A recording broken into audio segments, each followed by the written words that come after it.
Bakit niya kaya ako pinapunta dito? May tatanungin daw siya sa akin. Ano kaya yun?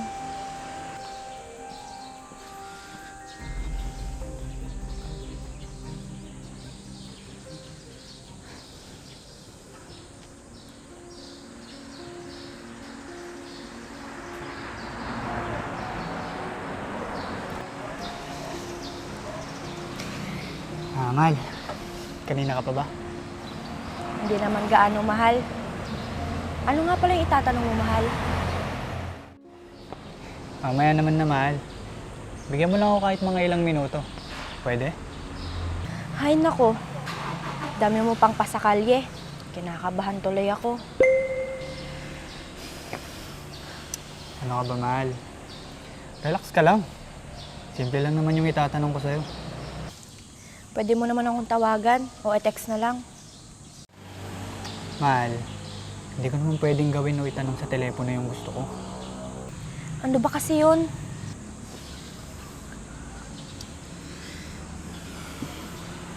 Mahal, napag-isip-isip ko kasi na since matagal na tayo magkasintahan at pareho naman tayong gusto ng mga pamilya natin,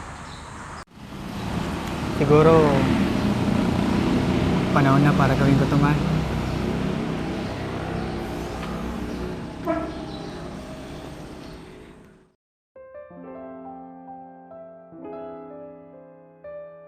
Mahal, tumuyo ka nga dyan. Baka may makakita sa'yo.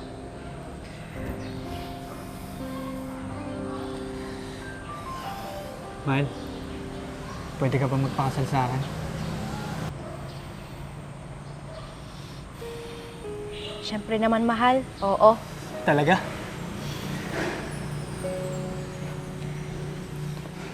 Sobrang bula! Grabing bula naman yan, parang wala nang katapusan. Bakit kaya ngayon ko lang nakita itong product na to? Sa tagal ko na naghahanap ng ganitong car shampoo. Dito ko lang pala makikita. Pinakikilala ko nga pala itong GR4 Car Shampoo. Extremely foamy car shampoo na siguradong magpapalinis sa inaalagaan mong sasakyan. Ang dami ko nang nagamit na ibang brand, pero dito lang ako napabilib. Kasi tingnan mo naman, isang buong sasakyan yung kaya niyang malinisan. At may sobra pa yan ha. At parang ulap na nga sa bula kung ikukumpara mo sa ibang brand. Ang kagandahan pa nito, meron na rin itong Canova Wax. Kaya pag binanlawan mo ang sasakyan mo, siguradong magiging magintab agad yan. Kaya kung gusto mo rin na mabula at mabisa na panlinis sa alaga mong sasakyan, ano bang hinihintay mo? Check out mo na yan! Talaga?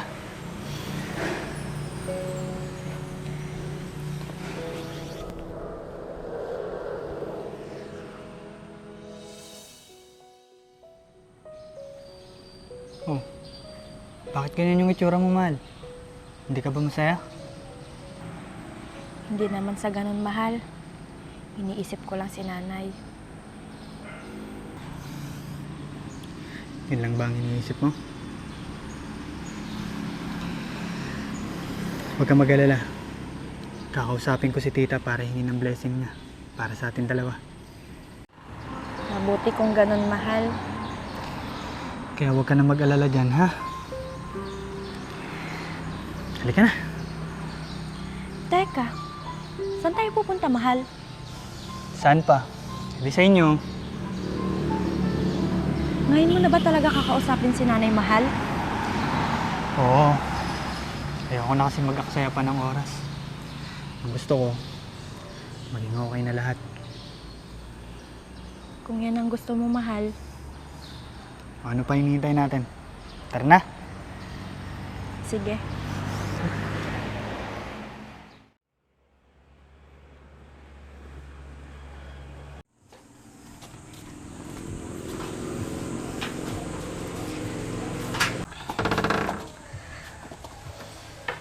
Upo ka muna, mahal.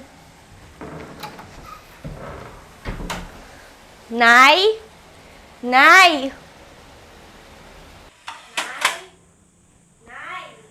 Nandiyan na yata yung anak ko. O anak, nandito na pala kayo.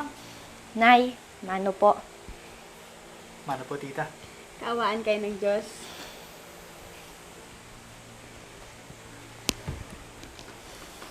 Nay, May gusto po atang sabihin sa inyo si Brian. Ano yan, Brian?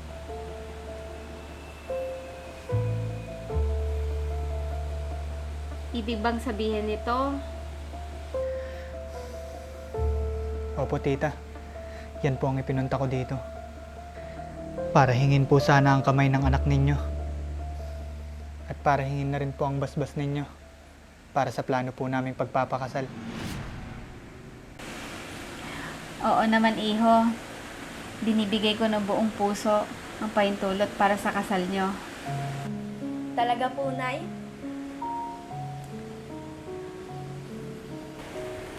Oo, anak. Hangad ko ang kaligayahan nyo. Maraming salamat po, tita. Huwag po kayong mag-alala, tita. Dahil kung gaano niyo po minahal, inalagaan at iningatan si Mercedes, ay ganun din po ako. Pangako, mahal. Hindi kita sasaktan. Salamat, mahal.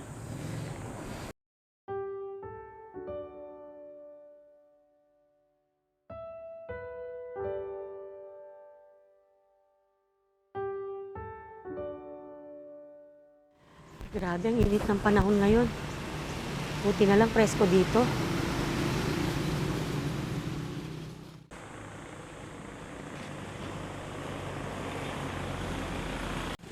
Oh, pinsan. Saan ang punta mo? Buti na parito ka. Upo ka. May tatanong lang sana ako sa'yo, pinsan. Ano yun, pinsan? Itatanong ko sana sa'yo, pinsan. Baka may alam ka sa bayan na naglilinis ng trahe de boda. Trahe de boda? Bakit? Magpapakasal ka, pinsan? Ano ka ba, pinsan? Hindi ako. Yung pamangkin mo na si Mercedes. Talaga? Pasensya ka na, ha? Akala ko kasi, ikaw. Ikaw naman. Ang tanda ko na para magpakasal, no? Namali ka na ba ang pamilya ng nobya ng anak mo? Hindi pa naman. Pero nagtapat na si Brian at umuo naman si Mercedes. Talaga? Naku, mabuti naman kung ganun. Oo. At hiningi din nila yung basbas ko para sa plano nilang pagpapakasal. Mabuti naman kung ganun, pinsan. At least, alam mong ginagalang ka ng mamanugangin mo bilang magiging biyanan niya. Oo nga, pinsan. Alam naman natin na mabait na bata si Brian. Oo nga. Tungkol nga pala sa tinatanong mo, bakit nga ba? Oo nga. Yung maglilinis ng trahe de boda, yung kay nanay, may alam ka ba? Ha? Huwag mong sabihin yun ang ipapasuot mo sa anak mo. Tama ka, pinsan. Teka nga, pinsan, ha? Nasabi mo na ba sa anak mong yung trahe de boda ng lola niya ang ipapasuot mo sa kanya? Hindi pa, pinsan. Pero sa tingin ko, papayag din yon. Siya pa na matitipid nila. Pinsan, wala namang masama sa gusto mo. Pero, tanungin mo muna yung anak mo kung gusto ba niyang suotin yun o hindi. Tsaka ako natatanungin, pinsan, kapag malinis na yung trahe de boda. Para malinis na kapag ipapakita ko sa kanya. Hay nako, pinsan. Mas mabuting tanungin mo muna siya para hindi ka nagsasayang ng pera at pagod. Eh, paano kung ayaw niya? Yun ang sinasabi ko sa'yo. Isipin mo kasi, pinsan. Makabago na ngayon. Tayo noon, makaluma pa lang. Isipin mo, gugustuhin ba ng anak mong magsuot ng old-fashioned na pangkasal? Siyempre hindi, no? Malamang, pati yung anak ko ganyan din pag siyang ikakasal. Simula nang ikinasal kami ng tatay niya, di na muling nailabas sa kahon yung trahe de boda ni nanay. Tsak na magiging masaya si nanay pag pumayag si Mercedes na yun ang isusuot niya sa kasal niya. Maganda naman yung trahe de boda ni nanay, di ba, pinsan? Oo naman, pinsan. Pero wala naman sigurong masama kung tatanungin mo muna yung anak mo, di ba? Tsaka mas maganda kung makita niya yun, di ba? Sige, pinsan. Susubukan ko siyang kausapin. Sana magustuhan niya. Sana nga magustuhan ng anak mo. Pero alam natin na iba na ang gusto ng mga kabataan ngayon. Kaya sa tingin ko, ihanda mo na lang ang sarili mo sa magiging sagot ng anak mo, pinsan. O pinsan, bakit hindi ka na nagsalita dyan? Ah, wala naman, pinsan. Sige na pinsan, may bibilhin pa kasi ako sa tindahan. Salamat sa mga payo mo. Sige, pinsan, walang anuman. Sige.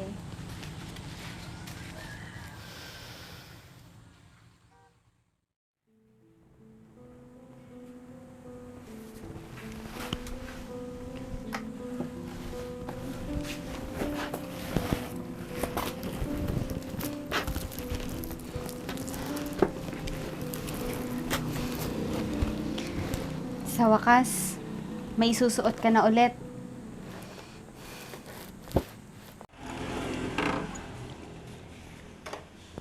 Upo ka, mahal. Nay? Asan po kayo? Anak, nandito ako.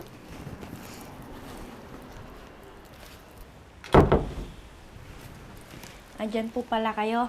Mano po. Mano po, tita. Kaawaan kayo ng Diyos, mga anak.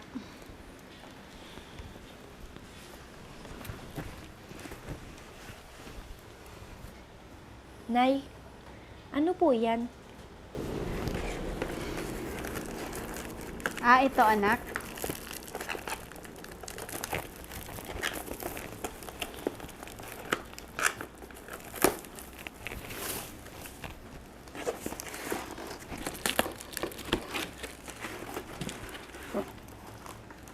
Ang ganda, di ba? Nay, ano po yan, Nay? Ito yung sinuot ko. Noong kinasal kami ng tatay mo. Ang ganda, di ba? Ha?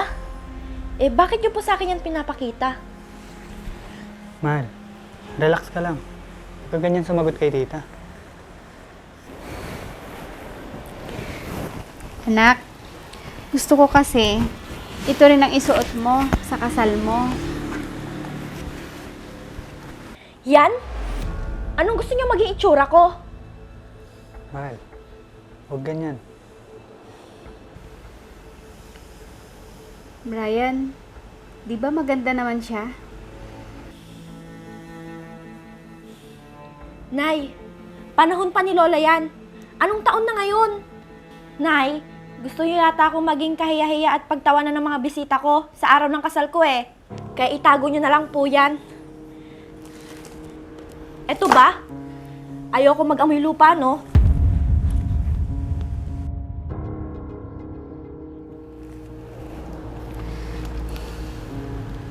Gusto ko lang naman maisuot ulit ito, Brian. Masama ba yung gusto ko? Hindi naman po, tita. Pagpasensyahan niyo na po siya. Hayaan niyo po. Kakausapin ko po siya.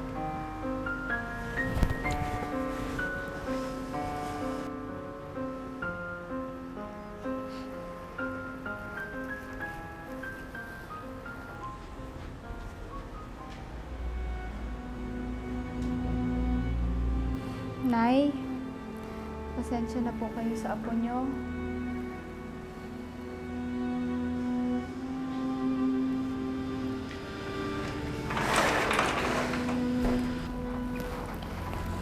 Itatago ko na lang to.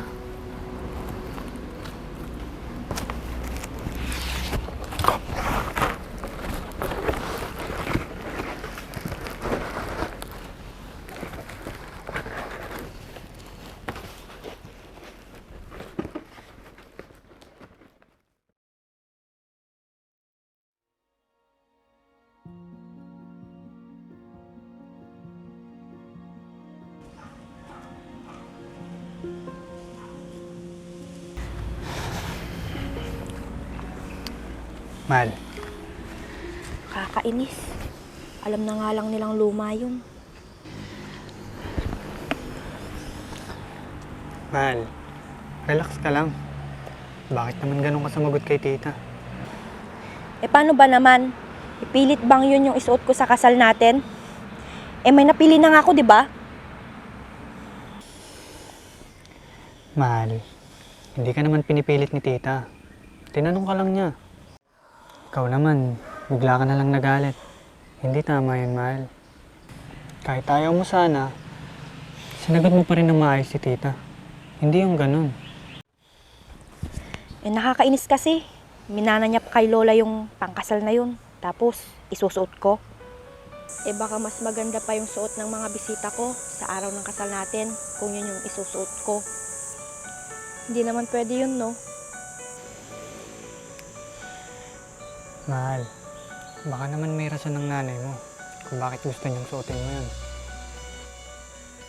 Basta mahal, yung nakita natin ang gusto kong isuot. Oo na, mahal. Simple lang yun pero may kamahalan. Ako naman bibili doon, kaya walang problema. Oo, may ipon tayo kaya kaya natin bilhin yun. Pero sana, masisipin nating maging practical ngayon. Hindi ba pwedeng tumingin ulit tayo ng simple pero maganda at mas mura?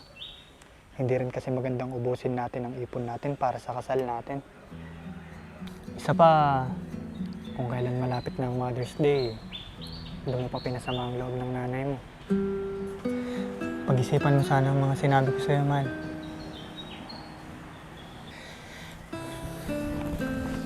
Tara na sa loob, mahal. Sige.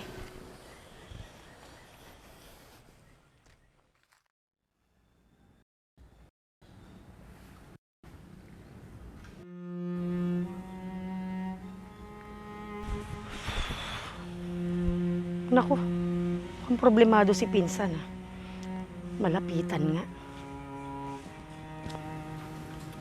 Pinsan, mukhang hindi maganda itsura mo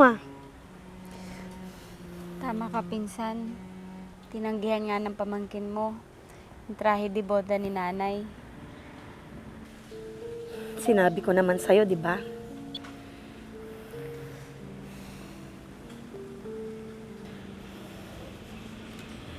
Bakit mo naman kasi naisipang yun ang ipasuot mo sa anak mo? Gusto ko lang naman makatipid sila kahit konti. Di ba mahal na yung damit pang kasal ngayon? Iba na kasi ngayon, Pinsan. Pinakita mo ba sa kanya yung traje de boda? Oo, pinsan. Pero hindi ko nagustuhan yung mga sinabi niya nung nakita niya.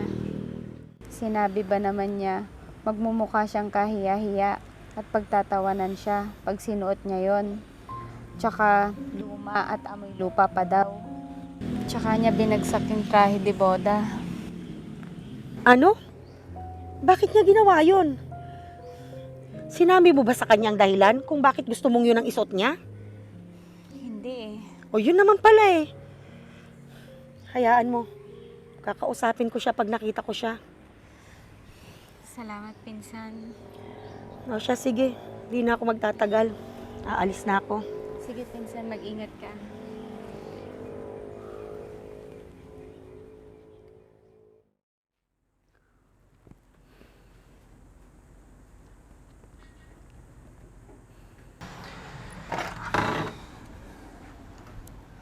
Tita.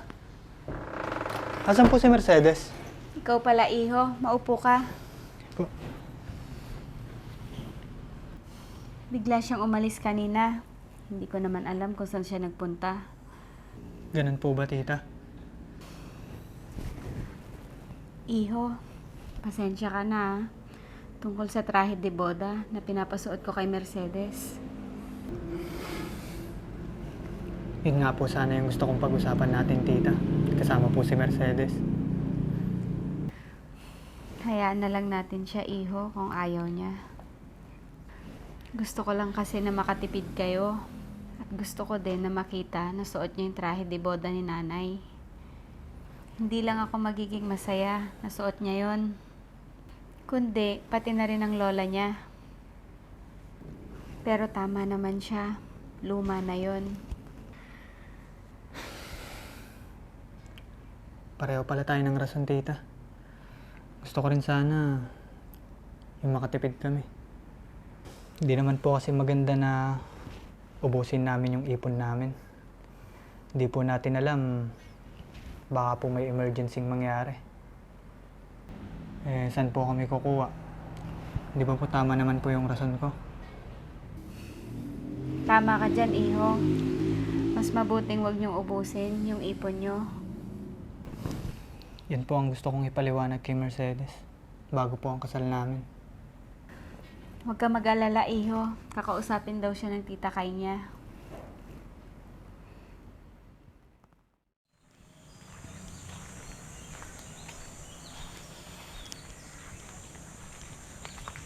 Si Mercedes to ah.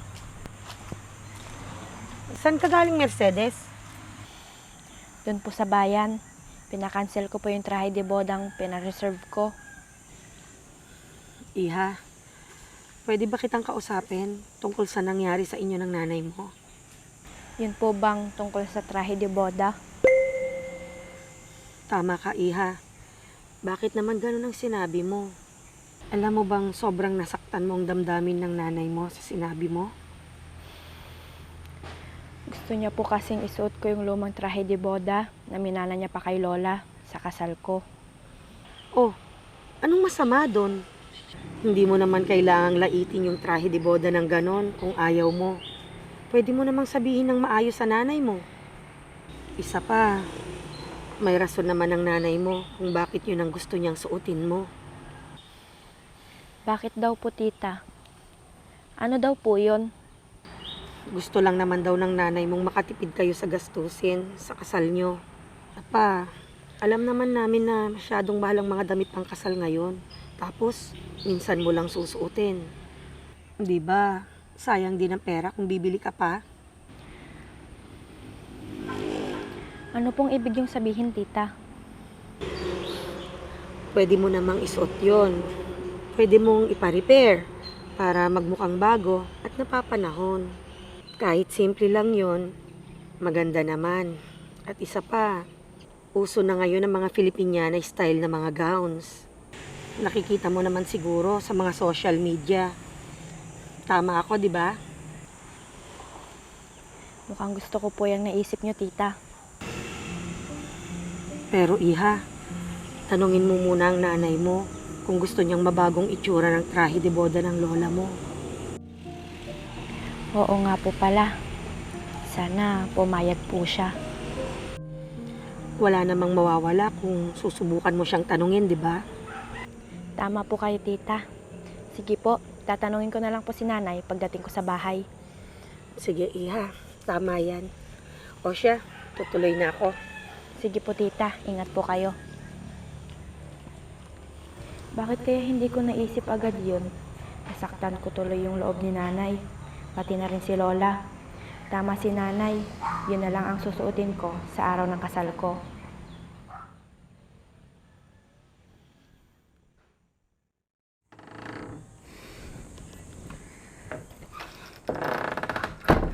Ang init sa labas. Makaligo nga muna.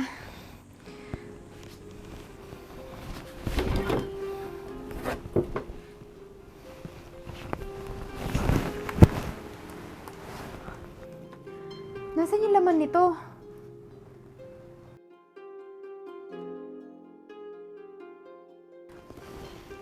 Hindi pwedeng mawala yun.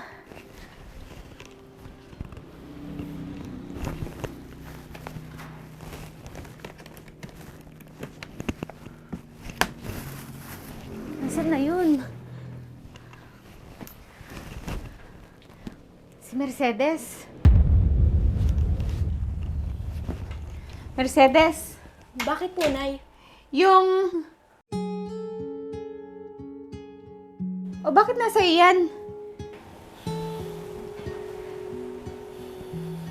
Napag-isip-isip ko po, nay. Tama po kayo. Kaya pumayag na po ako na yan po yung isuot ko sa kasal ko. Talaga, anak? Paano nagbagong isip mo? Pinaliwanag po sa akin ni Tita Kay. Isa pa, pareho po kayo ng rason ni Brian. Tama po si Brian, nay. Maging practical po kami para makatipid. Hindi po tama na ubusin po naming dalawa yung ipon namin. Isa pa, gusto ko pong maging masaya kayo at si Lola kapag nakita niyo pong suot ko po yan. Maraming salamat, anak. Pero Nay, papayag po ba kayong baguhin konti yung itsura niya? Konti lang naman po para magmukhang bago. Pero pag ayaw niyo po, okay lang kung ayaw niyo po. Hindi ko po ipipilit yung gusto ko. Ano ka ba, anak? Ayos lang. Ang totoo niyan, baka mas magiging masaya pa ang lola mo kaysa sa akin pag nandito siya. Maraming salamat po, Nay. Hangad ko ang iyong kaligayahan, anak, sa araw ng inyong kasal. Maraming salamat po, Nay. Happy Mother's Day po. Hindi importante kung bago man o luma ang isang trahe de bodang isusuot ng isang ikakasal. Ang importante ay tunay na nagmamahalan ang dalawang taong haharap sa altar at paninindigan nila ang sumpaang kanilang bibigkasin sa harap ng simbahan at ng Diyos.